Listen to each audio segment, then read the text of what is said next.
አሰላሙ አለይኩም ወራህመቱላሂ ወበረካቱ። ሙስሊማት ወንድሞቼ እንዲሁም ክርስቲያን ወገኖቼ ሰላም ብያለሁ። እዚህ ጋር አንዲት እህታችን ደግሞ የሐሞት ጠጠር መድኃኒት አለ ወንድሜ ሰርጀሪ ከመሰራቴ በፊት ፕሊስ ምናምን ትላለች። ኢንሻአላህ በአላህ ፍቃድ ዛሬ እሱን አሳያችኋለሁ ማለት ነው። በነገራችን ላይ ማለት ነው የሐሞት ጠጠር ያለባችሁ ሰዎች ሰርጀሪ ከመደረጋችሁ በፊት ማለት ነው ዶክተሮች የሚሰጧችሁ የአንድ ወር መድኃኒት አለ።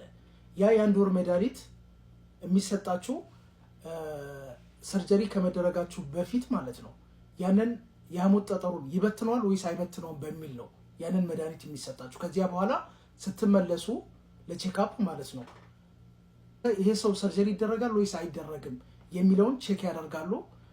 አይተውት ያኔ የሐሞት ጠጠሩ ከተበተነ ተበተነ፣ ካልተበተነ ግን ያው ሰርጀሪ ነው የሚደረገው ማለት ነው። እኔም ልክ እንደዛው ማለት ነው ዛሬ ይህንን የማሳያችሁ የአንድ ወር በዶክተር በኩል የሐሞት ጠጠር አለባችሁ ተብላችሁ ከተነገራችሁ ማለት ነው ይሄን ውህድ ትጠቀማላችሁ ለአንድ ወር ያህል ማለት ነው። ኢንሻአላህ በአላህ ፍቃድ የሐሞት ጠጠር ያለባችሁ ሰዎች እዚሁ ቪዲዮ ላይ መታችሁ ኮሜንት ተሽሎኛል ብላችሁ እንደምትጽፉልኝ ተስፋ አደርጋለሁ። ኢንሻአላህ በአላህ ፍቃድ ዛሬ እሱን አሳያችኋለሁ። እሱም አንድ ኩባያ ውሃ ነው የምናዘጋጀው።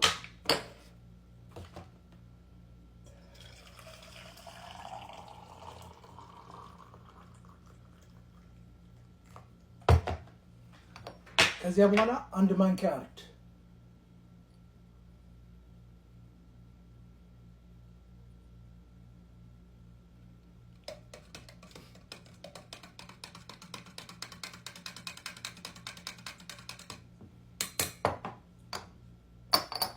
ከዚያ ፍልፍል አስወድ በአማርኛ ቁንዶ በርበሬ ነው መሰለኝ።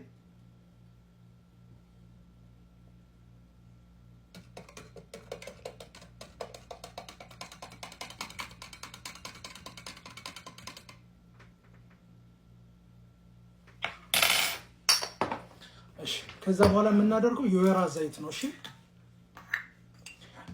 የወይራ ዘይት አንድ ማንኪያ ነው የምታደርጉት።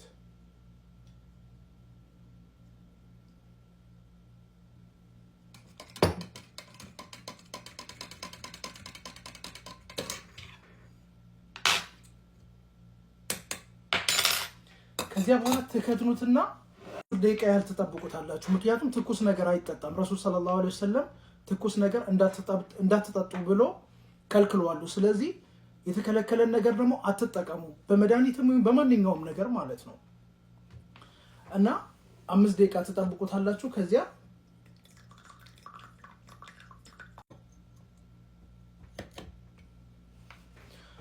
በቀን ሶስቴ ነው የምትጠቀሙት። ምሳ እንደበላችሁ ቁርስ እንደበላችሁ ይሄን ትጠቀማላችሁ። ምሳ እንደበላችሁ ይሄን ትጠቀማላችሁ።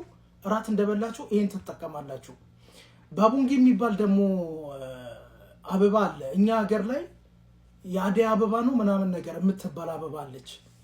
እሷን አበባ ማለት ነው ይሄ ፍንትው ስትደርቅ ማለት ነው ይሄ ሾክ የሚወጣው ሳይሆን ሽታው ደስ የሚለው አበባ አለ አይደለ?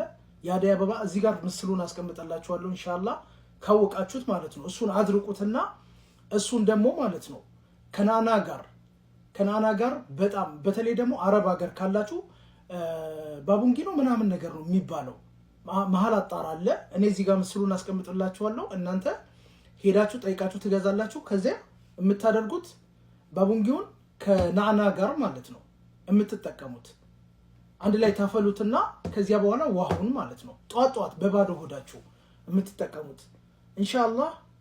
ያው እንግዲህ አዘጋጅቼላችኋለሁ። ከዚህ በኋላ የእናንተ እንትን ነው። ሰላም አለይኩም።